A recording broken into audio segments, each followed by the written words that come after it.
Hi అండి. ఇవాళ summer holidays ఇచ్చేసారు కదా, ఇవాళ నుంచి హాలిడేస్.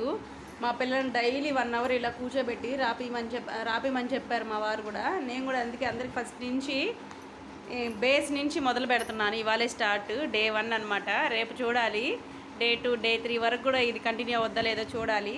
సో ఇదే స్ట్రిక్ట్గా ఇదే జాలీగా రాసుకునేలాగా చూశాను. మా అబ్బాయికి కూడా ఫస్ట్ ఏబీసీల నుంచి మొదలు పెట్టాను. సో మీరు కూడా పిల్లలకి అలా స్క్రీనింగ్ టైం తగ్గించడానికి 1 అవర్ అలాగా హాలిడేస్లో బేస్ నేర్పించండి. 2D shape 3D shapes, even numbers, odd numbers అలా ఇచ్చాను. మా పాప ఇప్పుడు 4th వస్తుంది. సో మొత్తం ఇవాళే స్టార్ట్ చేశాను. ఇంక నుంచి కొంచెం hard level, medium level, hard level అలా స్టార్ట్ చేస్తాను. సో మీరు కూడా పిల్లలతో ఇలా టైం స్పెండ్ చేసి చిన్న నుంచి నేర్పిస్తూ ఉండండి. వాళ్ళకి బాగా ఉంటుంది అనమాట. ఈవినింగ్ టైం ఆడుకోవాలి, మార్నింగ్ చదువుకోవాలి 1 అవర్ అయినా అని ఉంటుంది అనమాట. Thank you.